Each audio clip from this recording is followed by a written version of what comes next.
Vision with Deborah Norville. Hello, everybody, and thank you for joining us. Less than 48 hours after Donald Trump's historic re-election to the White House, the blame game is on, as those who are disappointed the Democrats didn't retain the presidency have a long list of people they're not happy with, including some of the celebrities who endorsed Kamala Harris. Here's Stephen Fabian. The blame game has begun.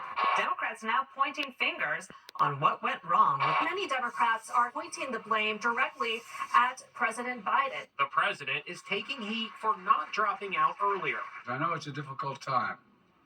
You're hurting. I hear you and I see you. Today, after he addressed the nation from the Rose Garden, a reporter shouted, "The president went wrong!"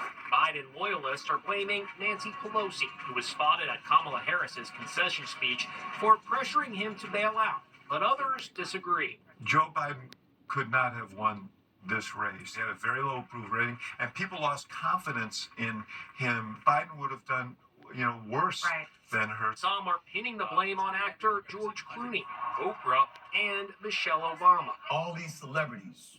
ESPN host Stephen A. Smith says they're out of touch with regular Americans. Letting them know you ain't worth a damn unless you vote the way we say you should vote.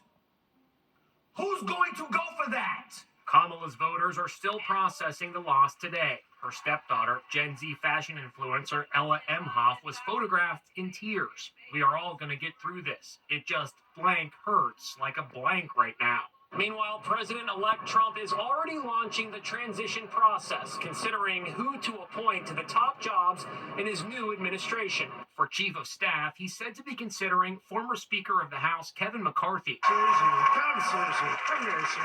or his campaign manager Susie Wiles, who's getting credit for Trump's decisive victory. CBS News reporter Olivia Rinaldi is in Palm Beach. Susie's very well liked within the Trump camp, and she certainly delivered him that victory on election night. She's a little bit of a shy person. Mike Pompeo is apparently in the running to return as Secretary of State, a job that could also go to Florida Senator Marco Rubio. I'm going to work with the Trump administration in whatever capacity they feel is best. I'm not presumptuous to say they're going to pick me.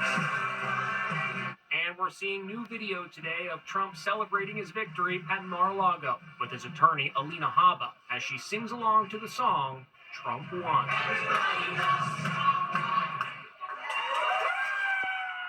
And on late night TV, where the comics usually play things for laughs, the election results hit hard as Les Trump reports they are not being coy about how they feel about Trump's win. Late night TV's all about laughter, but last night, not so much. Jimmy Kimmel actually choked back tears as he spoke about President-elect Trump's historic victory. It was a terrible night for women, for children, for the hundreds of thousands of hardworking immigrants who make this country go, for healthcare, for our climate, for science, for our allies in Ukraine, for NATO, for the truth. The show started with a joke, Kimmel and his sidekick Guillermo packing up to leave the country. What's with the suitcase? I'm going back to Mexico.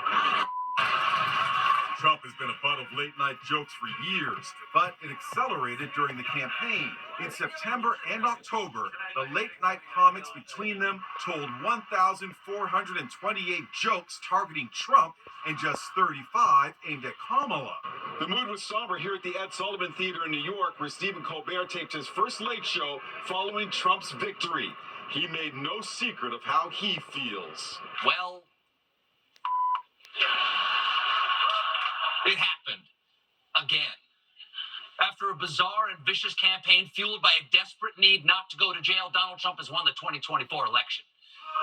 Over at NBC, Seth Meyers was equally blunt. I don't think Donald Trump's a good person. I'd even go so far as to say he's a bad person. Now, in my defense, I'm only basing that on everything I've ever been taught about what makes someone good or bad. But it wasn't all gloom and doom. Fox News' Greg Gutfeld was celebrating. Kamala Harris got shellacked like a hardwood floor on this old house. And the Tonight Show's Jimmy Fallon did what comics do. Trump could be the first president to be under White House arrest. But it's nice. Biden will pass the torch and his life alert necklace. They say elections have consequences, and that may be true in the efforts to free Lyle and Eric Menendez from prison. Well, the current LA District Attorney has revisited the case. As Megan Alexander reports, the newly elected DA says he hasn't yet made a decision. What happens now to the Menendez brothers following the defeat of the DA who has been supporting their release from jail?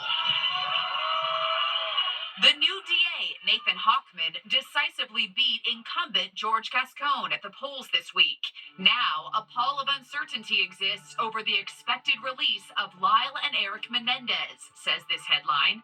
And this, Menendez brothers' freedom bid could be thwarted. Menendez cousin Ana Maria Baralt posted this video in the wake of the election. What does this mean for us?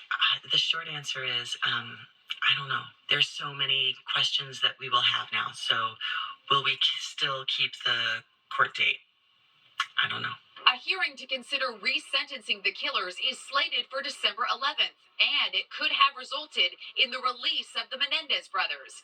But the new district attorney takes office just 9 days before. Hochman says in a statement, "Before I can make any decision about the Menendez brothers' case, I will need to become thoroughly familiar with the relevant facts, the evidence, and the law." Lyle and Eric Menendez have spent almost 35 years in prison after being convicted of murdering their parents in 1989.